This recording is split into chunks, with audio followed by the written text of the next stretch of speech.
What to do if your California benefits get cut or denied, step by step. Opening your mailbox and finding a notice that your benefits have been cut or denied is an incredibly stressful experience. Whether it is Medi-Cal, CalFresh, or housing assistance, these programs are often the difference between stability and a crisis. If you are feeling overwhelmed, confused, or even angry right now, that is completely understandable. But before you panic, take a deep breath. A denial letter is not the end of the road. In fact, for many people, it is just the beginning of a process that can be fixed. Today, we are going to walk through exactly what you need to do step by step to protect your rights and get the assistance you need.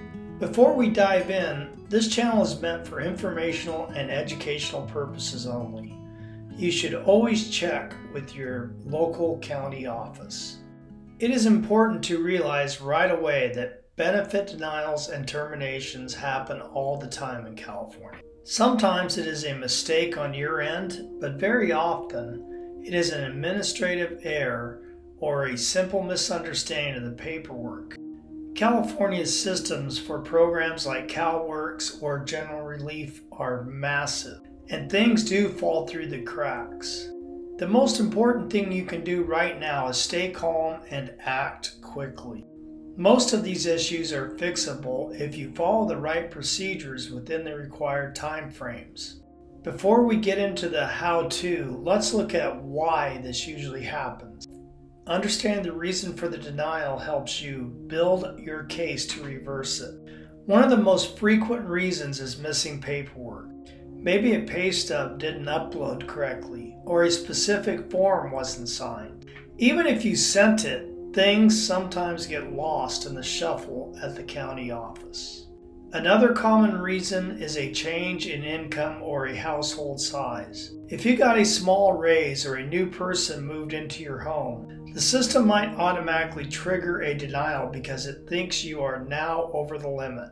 However, those limits can be complex, and the system isn't always right about how it calculates your countable income. Renewal deadlines are a major factor. California programs usually require an annual redetermination. If you missed that packet in the mail or forgot to submit it by the due date, your benefits will stop automatically. Finally, there are administrative errors. A caseworker might have a number wrong, or the agency might have failed to process a document you submitted weeks ago. These are no-fault errors that usually the easiest to fix once you point them out. Read the notice carefully. The very first thing you must do is read the entire notice from top to bottom. In California, this is often called a notice of action. So you want to read the notice carefully. Do not just look at the word denied and put it away. You need to find the specific reason given for the action. Look for a code or a sentence that explains why the decision was made. Is it because of excess income? Is it a failure to provide information? The notice will also cite a specific regulation or manual section. Keep the notice in a safe place. It is the most important document in your appeal.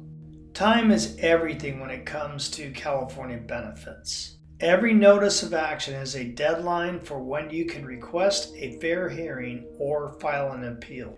Generally, you have 90 days from the date of the notice to ask for a hearing. However, there is a very important rule called aid paid pending. To keep benefits going while you appeal, ask for aid paid pending right away, often within 10 days of the notice date or before the effective date listed. If you wait too long, your benefits will stop during the process, and it could take months to get them back. Check that date immediately and mark it on your calendar. Once you know why you were denied, you need to prove the agency was wrong or fix the error. If they say you make too much money, gather your last 2 months of pay stubs. If they say you didn't prove your residency, get a copy of your lease or a utility bill. If you already submitted these items, find your proof of submission, like a fax confirmation or a screenshot from a benefits portal. Having a clear paper trail is the best way to resolve an issue quickly. Before going through a formal hearing, it is often worth trying to resolve the issue directly with your caseworker or the local county office. You can call the service center or go into the office in person. Explain that you received the notice and you believe there has been a mistake. If it was just a missing form, you might be able to hand it over right then and there. If the worker is unhelpful, you have the right to ask to speak with a supervisor. Sometimes a second set of eyes is all it takes to see that an error was made. Always take notes during these calls. Write down who you spoke to, the date, and what they told you. If talking to the agency doesn't work, or if the deadline is approaching, you must request a state hearing. In California, this is your legal right. You can usually request this online through California Department of Social Services website, by mail using the back of your notice of action, or even by phone. Requesting a hearing does not mean you are suing anyone. It just means an independent judge will look at the facts and decide if the county followed the rules. Once you request a hearing, you will receive a notification with a date and time. Most hearings are currently done by phone, though you can request an in-person hearing if you prefer. Before the hearing, the county will write up a statement of position. This is their explanation of why they cut your benefits. You have the right to see this document before the hearing. Read it carefully. It will tell you exactly what evidence they are using against you. During the hearing, an administrative law judge will listen to both sides. You will have the chance to explain your situation and present your documents. You don't need a lawyer, though you can have a friend, family member, or an advocate from a legal aid organization help you. The judge is there to ensure the law is applied correctly. After the hearing, you won't get an answer immediately. The judge will mail a written decision to you, usually within a few weeks. While we want to fix the current problem, the best strategy is to prevent the next one. Here are 3 habits that can protect your benefits long term. First, report changes immediately. If your income goes down or your rent goes up, tell the agency. This can sometimes increase your benefit amount and prevents overpayment issues later.